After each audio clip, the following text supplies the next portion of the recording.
So আজকে আমি একটা অন্য ভিডিও নিয়ে এসেছি। এটা কোনো ট্রাভেল নয়, কোনো রোস্টিং নয়, কিছুই নয়। এটা মূলত হচ্ছে সেই ভিডিও যেখানে বলা হয়েছে যে আমি কী করে কাজ করি। কেন অনেকেই অনেক রকম প্রশ্ন করেছে যে আমি তো প্রচুর ঘুরে টুরে বেড়াই, সারাদিন কোনো বিশেষ একটা কাজকর্ম নেই, ওই শুধুমাত্র কিছু ভিডিও বানানো আর এদিক ওদিক ঘুরে বেড়াচ্ছি, ব্লগ করছি, এটাই কাজ। আবার কেউ কেউ এটা বললো যে ওই কী যেন তৈরি করা গাছ কিনে নিয়ে এসে বাড়িতে একটু গাছে ছবি টবি পোস্ট ফোস্ট করে দিয়েছে। নানা রকম লোকের নানা রকম কথাবার্তা থাকে। যাই হোক, নিজের একটু শখের কথাই বলি, গুণের কথা বলছি না, শখের কথা বলি। সেটা হচ্ছে যে বেসিক্যালি আমি ক্লাস 8 থেকে গাছ করা ফার্স্ট স্টার্ট করি। ঠিক আছে, ক্লারিফিকেশান জাস্টিফিকেশান দিচ্ছি না, ক্লাস 8 থেকে গাছ করা ফার্স্ট স্টার্ট করি। তো তখন অত কিছু জানতাম না, তখন সবে সবে গাছ কীভাবে করতে হয় না করতে হয় অল্প একটু একটু জেনেছি বাবার থেকে। এটা ছাড়া বাকিটা নিজের মতো করেই শুরু করেছিলাম। ঠিক আছে, তার কারণে আমি অত জানতামও না যে কীভাবে কী করতে হয়। সেকেন্ড থিং হচ্ছে যে আমাকে বিশেষ একটা কেউ হেল্পও করেনি যে কীরকম কী রেশিওতে কী জিনিসপত্র মেশাতে হয়। একবার যেমন যখন আমি ক্লাস 10-এ পড়তাম, ইউরিয়া গাছের মধ্যে বেশি দিয়ে ফেলেছিলাম, তো 3টে ডালিয়া গাছ জ্বলে গেছিলো। সেটা আমি বুঝতে পারিনি কতটা রেশিওতে কী দিতে হয়। আবার কেউ কেউ বললো যে না, ইউরিয়া জলে মিশিয়ে জলের ছিটোটা মারলে সেটা অনেক বেশি এফেক্টিভ। তো এক একজনের একই রকম মত ছিল, সেরকম নিয়ে আমি সেগুলো সবকটা গ্যাদার করতাম, নলেজ খালি গ্যাদার করতাম, ইমপ্লিকেশানটা আমি আমার মতো করে করতাম। এবার এরকমই করতে করতে করতে করতে প্রথম আমি শুরু করি ডালিয়া গাছ করা। তো ডালিয়া গাছ করতাম তখন ক্লাস 10-11 অবধি করেছিলাম।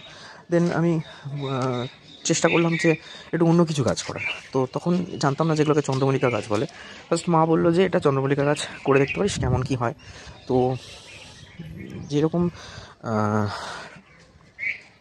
এই ক্ষেত্রে জানতাম যে যেখানে গাছ বিক্রি হয় সেখানে গিয়ে আমি জিজ্ঞেস করলাম যে চন্দ্রমল্লিকা গাছ বসানোর টাইম কখন। কেউ কেউ বললো চন্দ্রমল্লিকা গাছ নাকি শীতকালে বসাতে হয়, চন্দ্রমল্লিকা গাছ শীতকালে না বসালে হয় না। আমি বললাম যে শীতকালে তো ফুলটা ফুটছে, গাছটা তো তৈরি করতে হবে। তখন আমাদের লোকাল একজন যে কাকুর থেকে আমি গাছ নিতাম, সে আমাকে বললো যে চন্দ্রমল্লিকা পম্পম যে গাছটা হয় সেই গাছ বসানোর নিয়মই হচ্ছে রথের টাইম থেকে 15 দিনের মধ্যে তোমাকে গাছটা বসাতে হবে। আমি এখানে কিছু ইনফরমেশান দিচ্ছি, সেই ইনফরমেশানগুলো আশা করি অনেকের কাজে লাগবে। তো রথের টাইমের থেকে 15 দিনের মধ্যে গাছটা বসাতে হবে, সেটা হচ্ছে পমপমটা। আর তার 1 মাস পর ওই জন্মাষ্টমীর মধ্যে বল চন্দ্রমল্লিকাটা বসাতে হবে। বল চন্দ্রমল্লিকাগুলো হচ্ছে গোল বলের মতো, স্নো বল, যেটা কালার হয় আলাদা আলাদা, স্পাইডার হয়, স্নো বল হয়, অনেক রকম ভাগ আছে। তো পমপম যে গাছটা হয় সেটা খুব ভালো গাছ, মানে পমপম গাছের কিন্তু স্ট্রেংথ খুব ভালো, মানে চট করে গাছ মরে না। ডালিয়া গাছ কিন্তু খুব শৌখিন গাছ, ডালিয়া গাছ চট করে মরে যেতে পারে, মানে একটু এদিক ওদিক হবে গাছে পোকা লেগে যাবে, গাছে বেশি সার পড়ে গেলে গাছের বাড় নষ্ট হয়ে যাবে, ঠিকঠাক গ্যাপে গ্যাপে সার দিতে হবে, এই ব্যাপার থাকে। চন্দ্রমল্লিকার ক্ষেত্রে সেরকম না, কিন্তু চন্দ্রমল্লিকার ক্ষেত্রে কী হয়, গাছটা মরবে না চট করে, কিন্তু আপনাকে রেগুলারাইজ একটা যত্ন নিতেই হবে। তার সাথে ওয়েদারটা খুব ডিপেন্ড করে। এবার চন্দ্রমল্লিকা ফুলটা ফুটছে কখন, ডিসেম্বরের 15 তারিখে। তার মানে আপনার হাতে টাইম থাকছে কতক্ষণ, মোটামুটি জুলাইয়ের যদি ধরে নিচ্ছি জুলাই মাসে যদি রথ হয়, July, August, September, October, November, December, 6 মাস আপনার হাতে টাইম থাকবে গাছটাকে তৈরি করার জন্য। 5.5 মাস থেকে 6 মাস, এই 5.5 মাস থেকে 6 মাস যে টাইমটা থাকছে, এই টাইমের মধ্যে কিন্তু গাছটাকে বানাতে হবে। যার মধ্যে শেষ 15 দিন থেকে 1 মাস টাইম গাছে আর হাত দেওয়া যাবে না, তখন শুধু সার দিতে হবে আর জল দিতে হবে। অর্থাৎ 15ই নভেম্বরের পর কিন্তু আর গাছ কিছু করা যাবে না, তখন কুড়ি এসে গেছে, গাছকে গাছের মতো বাড়তে দিতে হবে। কুড়ি মানে পেটেলসগুলো ছাড়বে, বার্ডসগুলো আসবে, বার্ডসগুলো জাস্ট পেটেলসগুলো ছাড়তে শুরু করবে। তো 15th নভেম্বরের পর আর কোনো কিছুই করা যাবে না, এটা হচ্ছে মোদ্দা কথা। সেটা গাছের কন্ডিশন দেখে বোঝা যায়। এবার মোটামুটি একটা ডেট হচ্ছে 15th নভেম্বরের পর আর গাছে কিছু করা যাবে না। তাহলে 15 নভেম্বর থেকে মোটামুটি 15ই জুলাই যদি আমি ধরে চলি, তাহলে অ্যাভারেজ আপনার হাতে টাইম থাকছে 4 মাস থেকে 4.5 মাস টাইম আছে।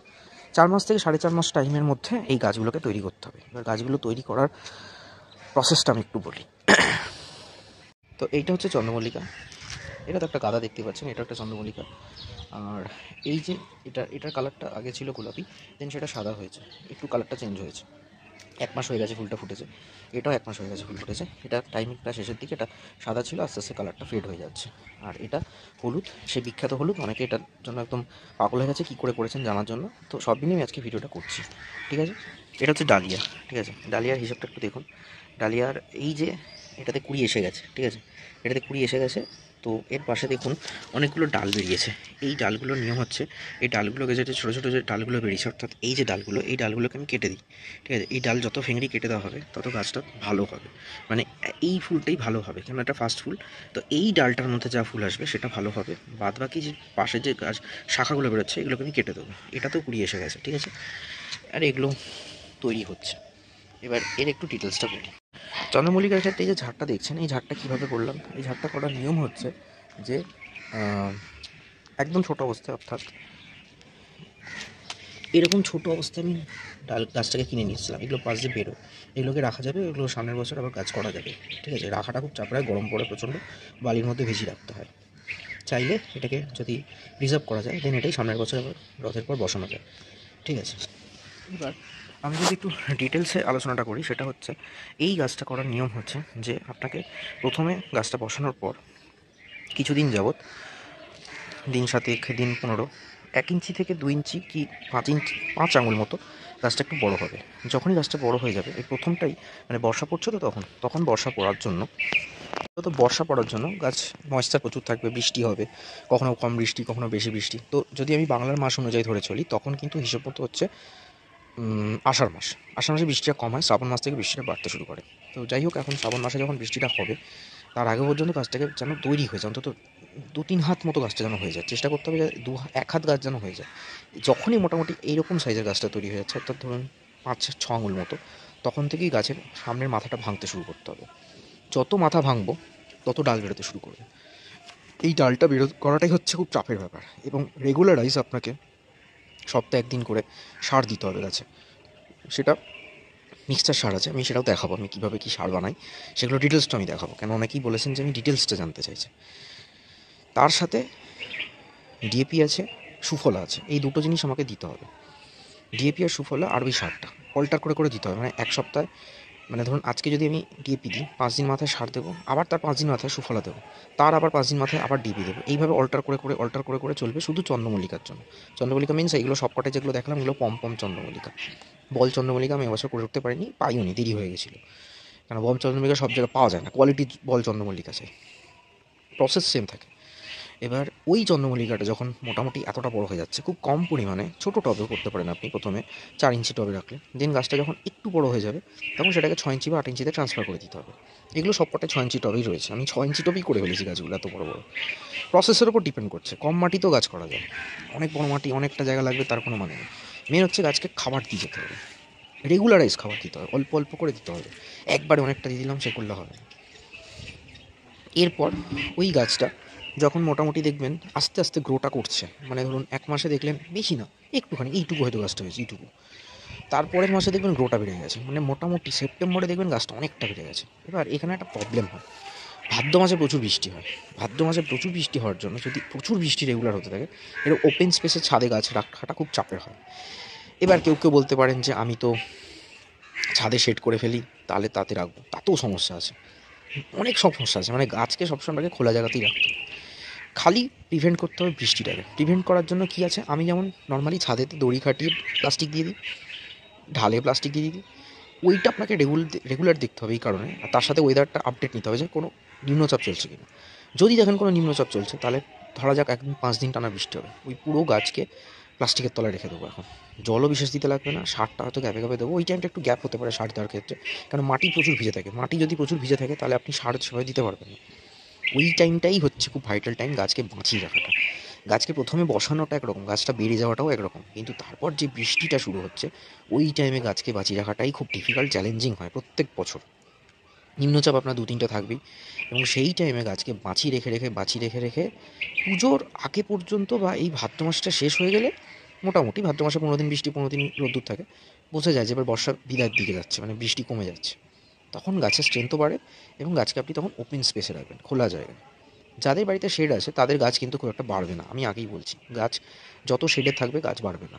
আমিও যে প্লাস্টিকের তলায় রাখছি শুধুমাত্র বৃষ্টির থেকে বাঁচানোর জন্য, অন্য কিছু না, কেন রোদ্দুর চাই। বর্ষাকালের পর দেখবেন আস্তে আস্তে হিম পড়তে শুরু করে, হিমটা খুব ইম্পর্টেন্ট, হিম ছাড়া ডালিয়া চন্দ্রমল্লিকা বাড়বে না। তারপর যখন দুর্গাপুজো টাইমটা আসবে তখন গাছ অনেকটা বেড়ে গেছে, ঝাড়ও হবে। এবার এই ঝাড় করাটা কি, ঝাড় করার নিয়ম হচ্ছে যখনই একটা করে ডাল আমি ভাঙছি, ভাঙার পর এরকম সাইজের ডালটা বড় হচ্ছে, মাথা থেকে আবার ভেঙে দিচ্ছে। এইভাবে ভেঙে ভেঙে ভেঙে ভেঙে যত ভাঙবো তত ডালটা ঝাড় হবে। এই ঝাড় করাবো আর ওই রেগুলারাইজ খাবার দিয়ে যাবো। এই করতে করতে করতে করতে গাছটা একটা টাইম পর্যন্ত বড় হবে। চেষ্টা করতে হবে, দেখতে হবে দুর্গা পুজোর আগেই গাছে কুড়ি এসে যায়। মনে হবে যে গাছের তাহলে কি আমি ভাঙা বন্ধ করে দেবো? আমি সেই ভুলটাই করেছিলাম এবছর। আমি এত বছর ধরে কাজ করছি, কিন্তু তারপরেও আমাকে একজন বলল, আমি তার কথাটা শুনেছিলাম, তাও আমার কেমন ডাউট লাগলো, যার জন্য আমার এই সাদা গাছটা, যেটা প্রথমে দেখালাম, সাদা গাছটা বেড়েছিল কম, আমি ভাঙাটা বন্ধ করে দিয়েছিলাম অক্টোবর মাসে। কিন্তু আমার মন গেল যে আমি যদি ভাঙাটা বন্ধ করে দিই তাহলে ওই কুড়িটা থেকে যাবে এবং ওই কুড়িটা তাড়াতাড়ি ফুটবে। দ্যাটস ওয়াই ডিসেম্বরের 1 তারিখে ওই সাদা ফুলটা ফুটে গেছিলো, কেন আগে ভাঙা বন্ধ করেছি। পরের যে বাদামি রঙের ডিপ যে মেরুন কালারের ফুলটা ফুটছে, অর্থাৎ এই ফুলটা,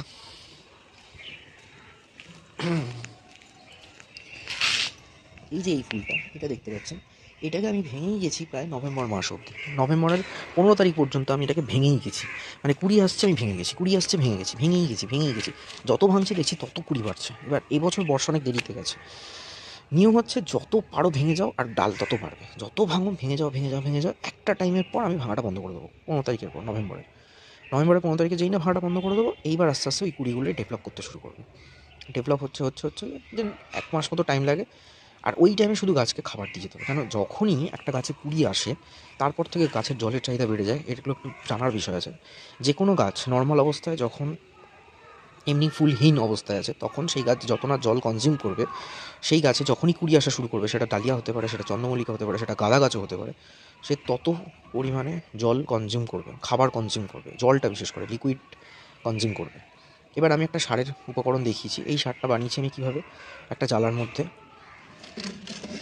মোটামুটি 1 কেজি গোবর, কাঁচা গোবর, খাটাল থেকে নিয়ে এসেছি কাঁচা গোবর, আর 1 কেজি সর্ষের খোল মিশিয়ে রেখে দিয়েছিলাম। তাতে 250 কি 200 মতো পুঁটি মাছ, যেটা আপনাদের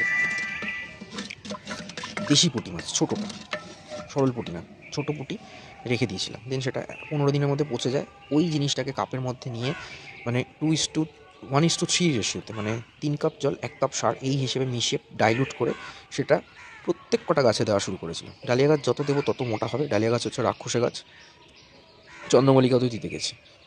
যদি আমি প্রথম থেকে একদম এই সারটা তৈরি করতে পারতাম, আমার একটু দেরি হয়ে গেছিলো করাটা, তাহলে চন্দ্রমল্লিকার গাছ আরও ভালো হতো। যাই হোক, তাও মোটামুটি একটা গাছকে স্ট্যান্ডার্ড জায়গায় নিয়ে গেছে। মানে আমার কাছে স্ট্যান্ডার্ড হচ্ছে মেরুন কালার, হলুদ কালারের যে গাছটা, এগুলো হচ্ছে আমার কাছে স্ট্যান্ডার্ড পজিশন, যে এই পজিশনে গাছকে নিয়ে যেতে পারলে তবে এটা গাছের মতো গাছ করলো। আদারওয়াইজ তো গাছ করে লাভ নেই ভাই। একটা গাছে যদি ওই 50টা ফুল ফোটে, ওই ফুল দিয়ে I am not satisfied. Similar dahlia গাছের ক্ষেত্রে একটা ডালিয়া ফুল অন্তত 1 থালা সমান বড় বড় হবে। একটা ডালিয়া ফুল ফুটবে 7 দিন যাবে। এই হচ্ছে কন্ডিশন। তো এই হলো আমার গাছের জাস্ট একটা ছোটো ব্রিফ দিলাম। কার কেমন লাগলো একটু জানাবেন। কতটা নলেজ দিতে পারছি আমি, কার কতটা হেল্পফুল হলাম আমি জানি না, তবে গাছের পেছনে টাইম দিতে হবে ভাই। এমন নয় প্রচুর টাইম দিতে হয়, এমন নয় রোজ 1 ঘন্টা 2 ঘন্টা করে টাইম দিতে হয়। কিচ্ছু না, ছাদে উঠছেন, আনুষঙ্গিক যা কাজ করার করুন। ওই টুক করে গেলাম, একটু জল দিয়ে চলে এলাম, ওই টুক করে গেলাম, একটু ইউরিয়া জলে গুলে দিয়ে দিলাম। এইভাবে যদি আপনি চালাতে পারেন, ওই টুক করে গেলাম, একটু 5 মিনিটের জন্য গিয়ে খালি একটু মাটিটা খুঁড়ে দিয়ে একটুখানি হালকা করে দিয়ে চলে এলাম। সব মিলিয়ে যদি আপনি দেখেন, সপ্তাহে রোজ জল দেবেন কি, একদিন ছাড়া শীতকাল যখন পড়ছে একদিন ছাড়া জল দেবেন। আর ইউজুয়ালি গাছকে খালি একটু নজর দেবেন যে কোন গাছগুলো কী হচ্ছে, জাস্ট একবার ডেলি অবজার্ভ করে চলে আসা। 8 ঘন্টা, ম্যাক্সিমাম 8 ঘন্টা টাইম দিতে পারলে যে কোনো গাছ দাঁড় করানো যায়। একটা সময় অনেক কিছু কাজ করেছি, এখনও তাও সময়ের অভাবে হয়তো অতটা এফোর্ট দেওয়া যায় না, তাও নিজের শখ হিসেবে এই গাছগুলো করে যাচ্ছি। কাজ করুন, মন ভালো রাখুন, একটু কিছু নতুন সৃষ্টি করুন। ফুল বানানোটা খুব চাপের ব্যাপার, ফুল দেখা একরকম, ফুলকে তৈরি করা কিন্তু আরেক রকম।